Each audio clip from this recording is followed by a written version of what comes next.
and showtime. Ladies and gentlemen, welcome to another episode of the ChannelPro 5-Minute Roundup. A look at news, trends, and tips for the SMB channel in 5 minutes or thereabouts. My name is Rich Freeman. I am executive editor of the ChannelPro Network, also a host of this program.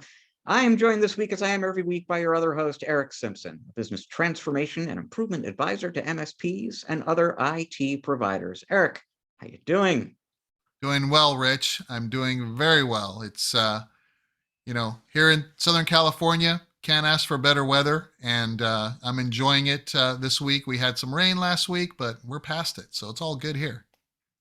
I was waiting for you to bask in the glow of a Super Bowl victory. Yes. Gosh, how could I have forgotten that? Of course. What a squeaker that was. I was wondering there for a minute when the Rams were going to show up. It just showed how well matched the Bengals and the Rams were there. It was a nail biter for us here, but go Rams. We pulled it off. All right. Well, congratulations to you and the entire Rams nation. Let's plunge into our top story of the week here. And, just a little bit earlier today, Eric, I recorded the other podcast I do, the ChannelPro Weekly podcast, and I referred to this story as maybe our sleeper story of the week here, because it didn't get an enormous amount of attention, but I think it's kind of interesting. So the story basically is that a company called IGI Cyber Labs, which was spun out of a much bigger company called IGI last year, and they are 100% focused around a product called Nodeware. And Nodeware is a vulnerability management system. It's a little bit different than some of the other systems out there in that it doesn't do kind of periodic scans. It's continuously searching for vulnerabilities as they arrive within the networks that it attaches to. In addition to PCs and servers, it's pretty good apparently at detecting and looking for vulnerabilities in IoT gear. So there are a few things that make Nodeware an interesting vulnerability management system. On the other hand, some folks in our audience here might be familiar with a company called SOCSoter. This is an MSP-oriented cybersecurity company. They've got a security operations center. They do endpoint protection. They do cloud security monitoring. And the news basically is these two companies have gotten together and forged an alliance whereby when the Nodeware system detects a real-time, near real-time vulnerability in an end user's environment, in addition to alerting the MSP, they're going to alert SOCSoter, the Security Operations Center team over there. And then this very professional outsourced cybersecurity team is going to analyze, diagnose, either fix the problem or tell the MSP how to fix the problem. And so it's kind of interesting to me. It creates a connection between two services that I think our audience is very familiar with: vulnerability scanning on the one hand, and outsourced security services, managed detection and response, say, on the other. And it connects them in an interesting way so that vulnerability management isn't just this kind of periodic service that you provide. It's a security function, a protective layer that is 24/7 up and running and automated to take action when a vulnerability arises. And what's kind of interesting about that, just as an example, prior to this week, I think the last time that I wrote about Nodeware was a few weeks back when they added some functionality to their system that allowed it to detect Log4j vulnerabilities. Mm-hmm. And that's a great example of something that kind of popped up out of the blue. You kind of want to know who among your customers is vulnerable in that way, and you want to act on that as quickly as possible. And if you are using both of those systems, that would have happened on a kind of automated basis for you. So, my understanding is there are outsourced sort of MSSPs and managed security companies that will do both vulnerability management and incident remediation. But I at least haven't seen another case where a vulnerability management system and a managed detection and response system, like separate offerings, have kind of tied together in this way. Yeah, it's a very strategic partnership, I think, and friendly vendors to MSPs. SOCSoter is very well known and does a lot of outreach, and we see them at events and really promoting this great service. So having that always on vulnerability scanning, and then the immediate ability then for SOCSoter take action on the behalf of MSPs, I think is going to be very attractive to partners who, again, as you mentioned, there are larger MSSP organizations that kind of do this. But I think maybe the ability for them to build the relationship in this manner may allow them to price their services very competitively for MSPs. We'll see. Right. Yeah. I mean, that's, I'm sure, a question a lot of people are asking right now is, am I going to get a price break if I have both of these solutions? And I honestly don't know the answer, but it would make a lot of sense for that to be part of this arrangement. So yeah, this could be a more affordable or economical way for MSPs to add that integrated set of capabilities to their stack.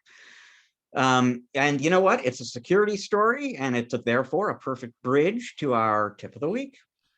Yes, Rich, this week's tip of the week is stop setting appointments for managed services.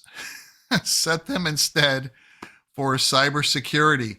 And the reason for this, Rich, is, it is more and more difficult these days to set appointments for managed IT services because more and more businesses already have a managed service provider in the mix. And so it's tough to try to compete when, the answer from, a prospect is, we already have somebody that handles that.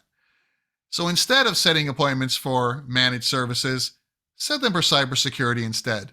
This allows you to set appointments even when there's an MSP or another IT provider, or maybe even an internal IT resource on hand that does not have the expertise to really talk about strengthening that business's cybersecurity posture. I find that partners are having much better luck leading with cybersecurity and setting appointments for that, and then winning that business. And then now that they're in the relationship, it's up to the MSP themselves that's doing the cybersecurity heavy lifting to determine whether or not they want to compete for the other services or just continue delivering those cybersecurity services at a very high margin, leaving the MSP to do the heavy lifting with the users and the infrastructure that's already in the mix, as it were.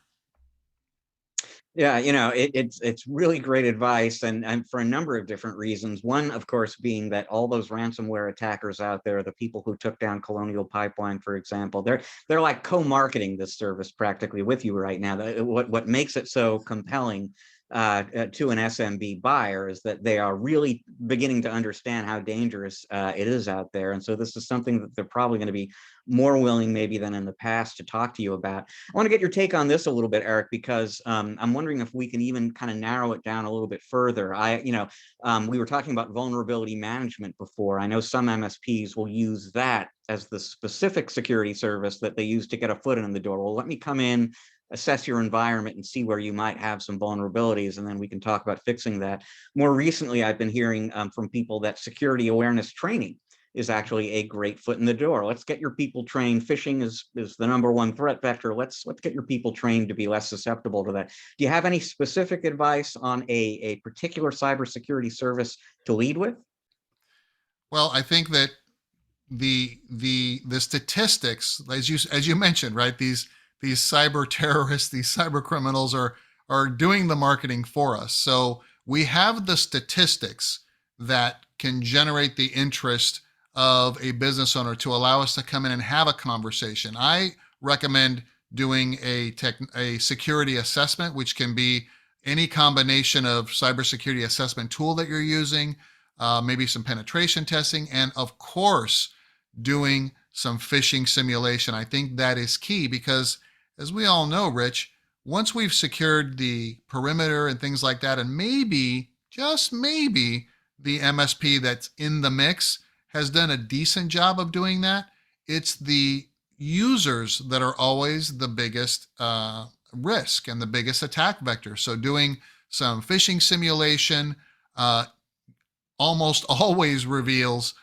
users that are going to click the wrong thing, and then we can report on that and show that business owner that, at the very minimum, let's take care of that. So I think just having the conversation is step one. So leading with cybersecurity, getting in the door, and then assessing the environment to understand where you should apply your focus inside the environment, maybe that is already being managed by an MSP.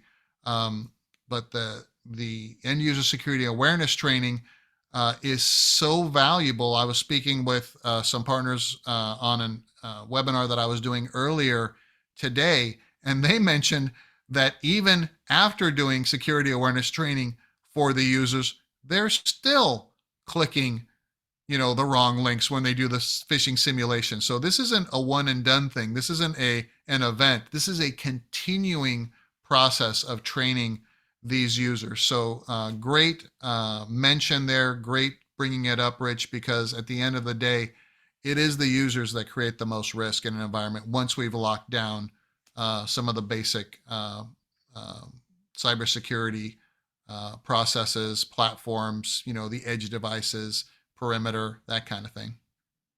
Always has been true, probably always will be. And it leaves us with time for just one more story this week. And folks, I will confess it's just a little bit too late for Valentine's Day, but it's never too late to get a little something special for that special person in your life. And so why not a gift of perfume from the Idaho Potato Commission that smells like French fries. The product is called Frites by Idaho. It's I was going to say sells, but sold. They're apparently sold out. They were selling these for these bottles, $1.89 for a 1.7 ounce bottle that captures all of the wonder of French fries as we know them, and can't have too many of them in our lives. If you want to walk into a party and really have that certain je ne sais pas that's going to get everybody gathering around you, why not come in smelling like French fries? And if you can find a bottle of the stuff, now you can do it. Yeah, Rich. Bestseller, sold out. So get your orders in for next year.